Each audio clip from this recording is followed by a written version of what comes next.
Les réseaux sociaux ont fait un truc que personne n'attendait. Ils ont donné aux femmes une plateforme pour montrer exactement qui elles sont quand elles pensent que personne regarde. Chaque tweet, chaque TikTok, chaque story Instagram, elles se dénoncent à une vitesse folle. Le masque ne glisse plus juste un peu, il est complètement tombé. Et en dessous, des années de dettes émotionnelles, de traumas non résolus et d'exigences qu'elles attendent que tu paies. Laisse-moi te montrer ce que les femmes révèlent sans le vouloir sur elles-mêmes. Et pourquoi ça change tout pour les rencontres modernes. Voilà ce qui se passe en ce moment. Les femmes se vantent publiquement de trucs qui auraient ruiné leur réputation il y a 20 ans. Des comptes de corps dans les dizaines, des histoires de tromperie, des tactiques de manipulation, des plans pour chasser l'argent. Elles postent tout ça pour des likes et de la validation. Elles croient être fortes et honnêtes. En vrai, elles montrent aux hommes exactement pourquoi ils devraient fuir. J'ai vu un TikTok hier. Cette femme, sûrement 32 ans, divorcée avec 2 gosses, qui fait une vidéo sur comment un nouveau copain doit guérir son trauma de son ex. Elle a dit à voix haute devant la caméra que c'est son job à lui de réparer les dégâts causés par un autre mec. Et les commentaires, des milliers de femmes qui approuvent. Oui, Ren, il devrait être reconnaissant d'avoir la chance. S'il ne peut pas gérer ton trauma, il ne te mérite pas. C'est de la dette émotionnelle et les femmes s'y noient. Chaque mauvaise relation, chaque coup d'un soir, chaque truc sans suite, tout ça s'accumule en un énorme fardeau émotionnel qu'elles trimballent dans les nouvelles relations. Mais le pire, c'est qu'elles attendent que tu paies cette dette. Tu l'as pas créée, t'étais pas là. Mais d'une façon ou d'une autre, c'est à toi de la réparer. Laisse-moi te parler d'un de mes clients. Un bon gars qui réussit bien, il rencontre cette femme qui semble parfaite. 3 mois plus tard, elle commence à déballer. Son ex était violent. Le mec d'avant l'a trompé. Celui encore avant refusait de s'engager. Soudain, il doit prouver qu'il est différent. La rassurer tout le temps. En gros, payer pour les fautes de tous les mecs avant lui. Il sort pas avec elle, il sort avec tout son passé sexuel. L'épidémie de sexe casual a créé une génération de femmes émotionnellement fauchées. Elles ont passé leurs 20 ans à se faire passer dessus par des mecs qui s'en foutaient d'elles. Elles ont confondu l'attention sexuelle avec l'amour, les orgasmes avec l'intimité, les textos avec une connexion. Maintenant, elles ont la trentaine, amères comme pas possible et cherchent quelqu'un à blâmer. Devine qui? Le bon mec qui veut vraiment s'engager. Tu sais ce qui est vraiment tordu? Ces femmes savent qu'elles sont abîmées, elles savent que leur capacité à s'attacher est foutue.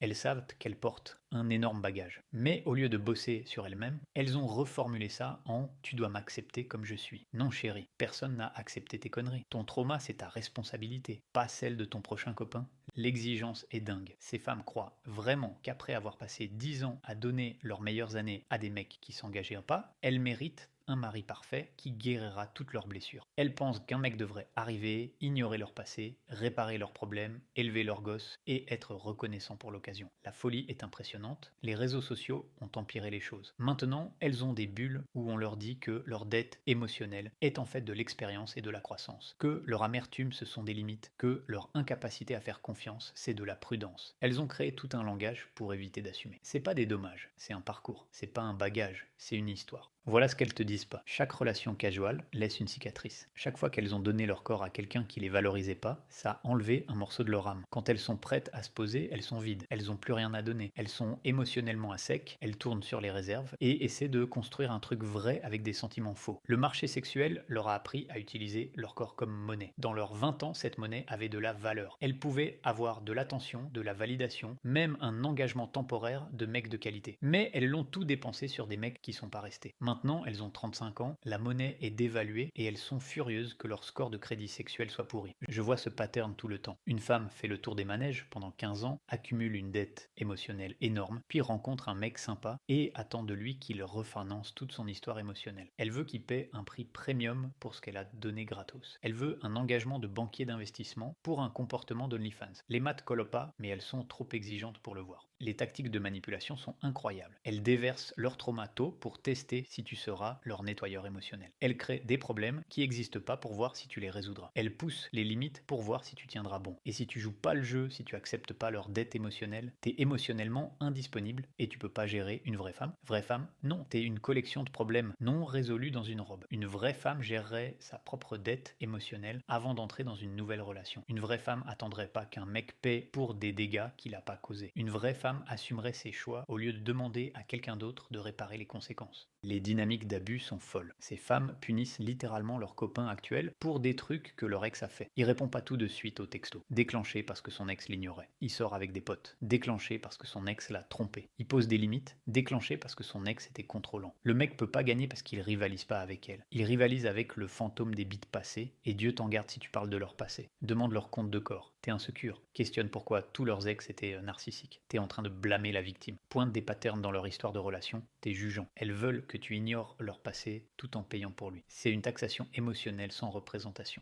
L'addiction à la validation est le pire. Ces femmes ont passé tant d'années à chercher de la validation via le sexe qu'elles ne peuvent pas fonctionner sans attention constante. Elles ont besoin de centaines de likes, de dizaines de matchs, de réassurance continue. L'attention d'un seul mec suffit pas parce qu'elles sont habituées à en avoir des centaines. Elles sont junkies à l'attention et t'es censé être leur dealer. Les réseaux sociaux montrent ça parfaitement. Regarde une femme en couple qui poste encore des pièges à soif, qui cherche encore de la validation d'inconnus, qui garde des orbités en réserve. Elle peut pas arrêter parce que l'addiction est trop forte. Elle a besoin de ce coup de dopamine d'attention masculine, même si ça détruit sa relation. Et quand ça arrive, c'est ta faute parce que t'es insécure. Les dommages psychologiques du manège sont permanents. Ces femmes peuvent pas s'attacher correctement. Elles ont entraîné leur cerveau à chercher la nouveauté, à jamais être satisfaites, à toujours viser le prochain upgrade. Elles comparent chaque mec à un mélange des meilleurs traits de tous les mecs avec qui elles ont été. Tu rivalises pas avec un ex, tu rivalises avec un monstre de Frankenstein de 20 mecs différents. Mais voilà ce qui se passe vraiment. Elles réalisent que leur stratégie a foiré. Le plan était simple. Baiser des mecs chauds quand jeunes,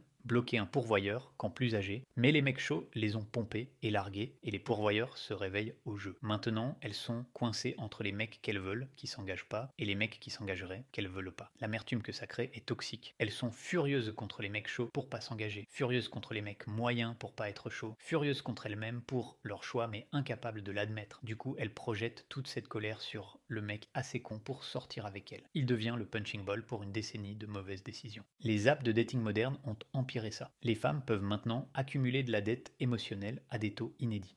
50 premiers rencarts en un an, des centaines de matchs, des dizaines de situationships, chacun ajoutant à la dette, chacun les rendant moins capables de vraies connexions. Quand elles sont prêtes pour un truc sérieux, elles sont émotionnellement fauchées. L'esprit transactionnel est révélateur. Elles ont donné du sexe gratos quand elles avaient l'avantage. Maintenant, elles veulent de l'engagement gratos quand elles l'ont plus. Elles voient les relations comme des échanges, pas des partenariats. Qu'est-ce que tu peux faire pour moi? Qu'est-ce que tu apportes à la table? Comment tu peux réparer mes problèmes, chérie? Et elles pensent jamais à ce qu'elles peuvent offrir, toujours à ce qu'elles peuvent extraire. Je conseille des mecs qui gèrent ça tout le temps. Ils rencontrent une femme, pensent qu'elle est super et réalisent lentement qu'ils sont juste une équipe de nettoyage émotionnel. Leur job, c'est pas d'être aimé, c'est de réparer les dégâts. Leur rôle, c'est pas partenaire, c'est thérapeute. Leur but, c'est pas de construire un truc ensemble, c'est de payer ses cartes de crédit émotionnelles. L'allergie à l'assumation est irréelle. Ces femmes font des acrobaties mentales pour éviter de prendre la responsabilité de leur choix. Chaque mauvaise relation, c'était la faute du mec. Chaque échec, c'était les circonstances. Chaque conséquence, c'était injuste. Elles sont jamais le point commun dans leur propre désastre. C'est toujours la faute de quelqu'un d'autre. Tu veux savoir la vraie histoire? Demande à une femme sur ses ex s'ils sont tous des cons, des narcissiques, des abuseurs. Au fuit, soit elle a le pire jugement de l'histoire, soit elle est le problème. Probablement les deux. Une femme qui peut pas dire un truc bien sur aucun ex te dit exactement comment elle parlera de toi quand ce sera fini. Les exceptions existent, mais elles sont rares. Certaines femmes apprennent vraiment de leurs erreurs, font le boulot, guérissent leurs traumas, mais elles sont pas sur TikTok à se vanter de leur compte de corps. Elles demandent pas aux mecs de les réparer. Elles bossent sur elles-mêmes en silence, assument, deviennent meilleures. Ces femmes valent de l'or. Mais bonne chance pour les trouver dans la fosse sceptique moderne.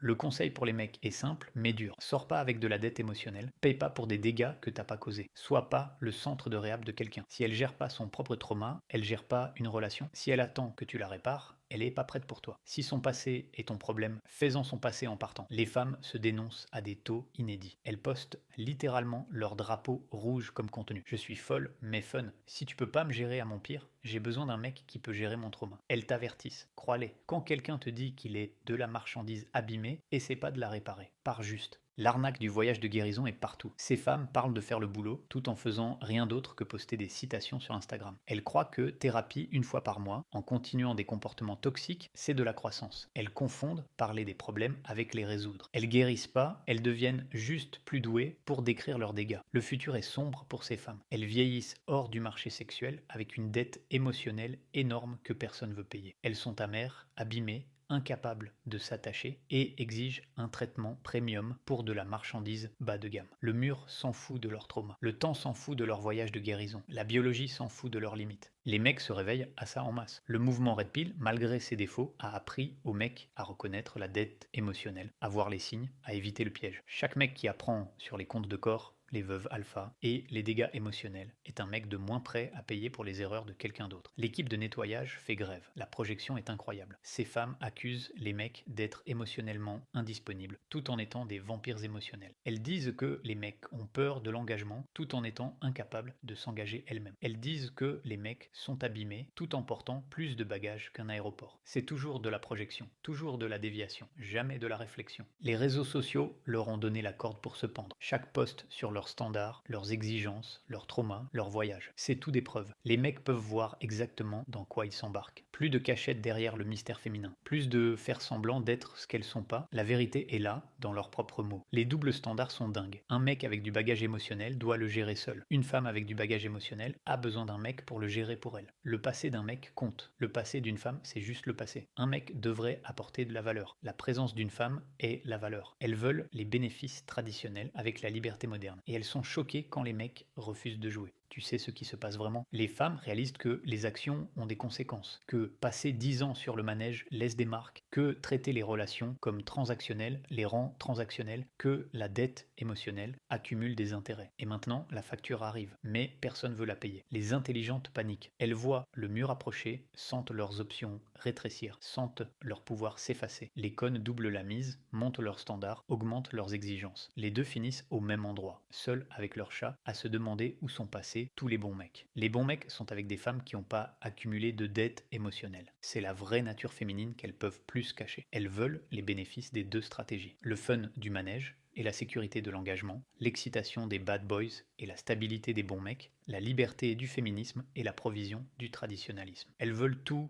méritent rien, et sont furieuses contre les mecs pour l'avoir remarqué. Les tentatives de lien par trauma sont pathétiques. Elles essaient de te faire sentir responsable de leur état émotionnel. Si tu réponds pas aux textos, elles spiralent. Si tu poses des limites, elles craquent. Si tu refuses de les réparer, t'es en train de les abandonner. Elles utilisent leurs dégâts comme arme pour te contrôler. C'est du terrorisme émotionnel et elles croient que c'est de l'amour. Les mecs doivent comprendre ça. T'es pas un centre de réhab pour femmes abîmées. T'es pas responsable de réparer les mauvais choix de quelqu'un d'autre. Tu dois rien à personne en travail émotionnel pour un trauma que t'as pas causé. Ton job, c'est de trouver une partenaire, pas d'adopter un projet. Si elle arrive avec de la dette émotionnelle, elle est pas prête pour une relation. Les conséquences sont générationnelles. Ces femmes émotionnellement abîmées élèvent la prochaine génération, apprennent à leur fille que l'assumation est optionnelle, apprennent à leur fils que la responsabilité masculine est obligatoire, perpétuent des cycles de dysfonctionnement tout en postant sur briser les traumas générationnels. Elles brisent rien, elles le repackagent juste. Mais voilà la pilule blanche. Les mecs ont des options. Tu peux refuser de sortir avec de la dette émotionnelle. Tu peux exiger mieux. Tu peux partir des marchandises abîmées. T'as pas à accepter le bagage de quelqu'un comme ton fardeau. T'as pas à payer pour des crimes que t'as pas commis. Tu peux choisir la paix plutôt que les problèmes. Les standards doivent s'inverser. Au lieu que les femmes aient des listes d'exigences, les mecs ont besoin de listes de disqualification. Compte de corps élevé, disqualifié. Peut pas arrêter de parler de ses ex, disqualifié. Attends que tu la répares, disqualifié. Cherche encore de la validation en ligne, disqualifié. A de la dette émotionnelle, disqualifiée, soit sans pitié, parce qu'elle le serait si les rôles étaient inversés. Les femmes révèlent leur nature par leurs plaintes. Quand elles se plaignent que les mecs montent pas au niveau, elles révèlent qu'elles ont besoin de quelqu'un pour les sauver. Quand elles se plaignent d'indisponibilité émotionnelle, elles révèlent qu'elles sont des vampires émotionnels. Quand elles se plaignent de problèmes d'engagement, elles révèlent qu'elles sont désespérées. Écoute de quoi elles se plaignent. Ça te dit tout. Le confessionnal des réseaux sociaux continue de fournir des preuves. Des femmes qui postent sur leurs traits toxiques, leur côté folle, leurs dégâts émotionnels, comme si c'était mignon. C'est pas mignon, c'est un label d'avertissement. Quand quelqu'un te dit qu'il est du poison,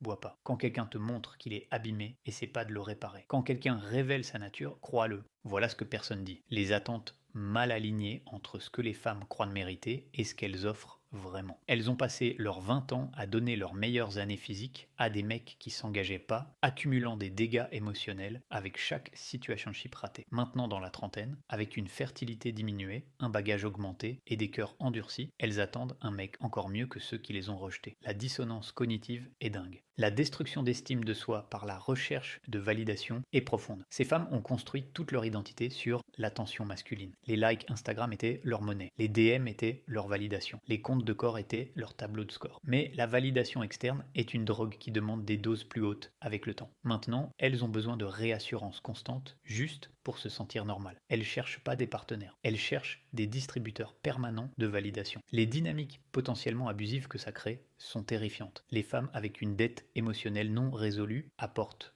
pas juste du bagage. Elles apportent des patterns de manipulation, de contrôle et de volatilité émotionnelle. Elles ont appris à utiliser les larmes comme arme, le sexe comme monnaie et la victimisation comme stratégie. Elles te feront du gaslighting pour te faire croire que leur instabilité émotionnelle est ta faute. Elles te rendront responsable de leur bonheur tout en prenant zéro responsabilité pour le tien. J'ai vu des mecs détruits par ces dynamiques. Des bons mecs qui pensaient pouvoir aimer quelqu'un pour la guérir. Des mecs qui sacrifiaient leur paix, leurs amis, leur santé mentale en essayant de remplir un trou noir émotionnel qui peut jamais être comblé. Ces femmes n'ont pas besoin de copains. Elles ont besoin de thérapeutes. Mais la thérapie demande de l'assumation et c'est la seule chose qu'elles refusent d'accepter. La nuance est importante ici. Pas toutes les femmes sont comme ça. Il y a des femmes qui ont vraiment bossé sur elles-mêmes, qui ont assumé leur passé, qui entrent dans des relations comme des personnes entières plutôt que des projets cassés. Mais elles deviennent de plus en plus rares. La culture célèbre le dysfonctionnement, récompense la victimisation et punit l'assumation. Les incitations sont à l'envers. Le futur appartient aux mecs qui refusent d'accepter la dette émotionnelle, qui exigent des partenaires, pas des projets, qui cherchent des constructrices, pas des fardeaux. L'ère de l'équipe de nettoyage se termine. L'âge des standards masculins commence. Les femmes peuvent plus cacher leur vraie nature. Et les mecs peuvent plus faire semblant de pas la voir. C'est pas de la haine envers les femmes, c'est reconnaître la réalité. Beaucoup de femmes portent une dette émotionnelle énorme à cause de mauvais choix. Elles attendent que les mecs paient pour cette dette. Les mecs refusent de plus en plus. Ça crée une crise pour les femmes qui comptaient sur quelqu'un d'autre pour réparer leurs problèmes. La solution est simple, gère ta propre dette émotionnelle ou reste célibataire. Les masques sont tombés, la vérité est révélée et le jeu est exposé. Les femmes ont sans le vouloir montré exactement qui elles sont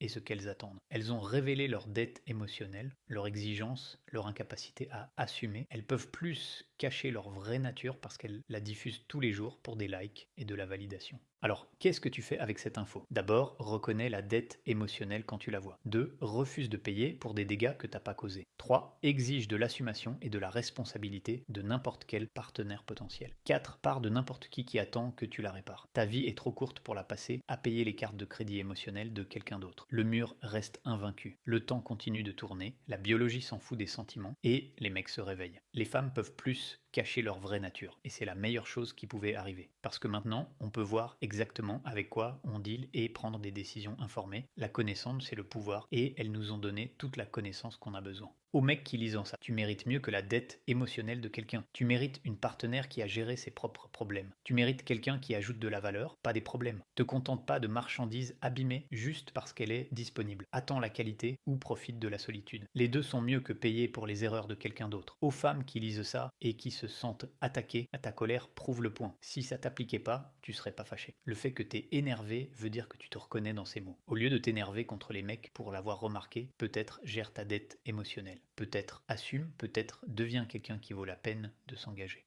Le jeu a changé. La symétrie d'infos est partie. Les femmes ont révélé leurs mains. Et elle est pleine de dettes émotionnelles et d'exigences. Les mecs peuvent maintenant prendre des décisions informées, basées sur le comportement révélé, plutôt que sur de jolis mensonges. Le marché sexuel se corrige, et celles avec le plus de dettes émotionnelles seront laissées avec le sac. C'est ce que les femmes voulaient jamais que tu saches. Leur vraie nature est transactionnelle, leur dette émotionnelle est énorme, et leur assumation est inexistante. Mais elles se sont dénoncées elles-mêmes. Elles ont tout révélé pour de la validation sur les réseaux sociaux et maintenant que les mecs peuvent le voir clairement, tout le marché des rencontres change. L'équipe de nettoyage est fermée, le centre de réhab est fermé. Gère ta propre dette émotionnelle ou gère d'être seul. Le choix est à toi, mais les conséquences sont les leurs. Les femmes peuvent plus cacher leur vraie nature et les mecs peuvent plus ignorer ce qui a été révélé. La vérité est sortie, le jeu est exposé et le futur appartient à ceux qui refusent de payer pour des dégâts qu'ils n'ont pas causés. Laisse un commentaire sur ton expérience avec la dette émotionnelle. T'as sorti avec des femmes qui attendaient que tu répares leur trauma. T'as été l'équipe de nettoyage pour les erreurs de quelqu'un d'autre. Quel drapeau rouge les femmes t'ont révélé sans le vouloir via les réseaux sociaux. Partage tes histoires parce que les mecs ont besoin de savoir qu'ils sont pas seuls à gérer cette folie. À la prochaine.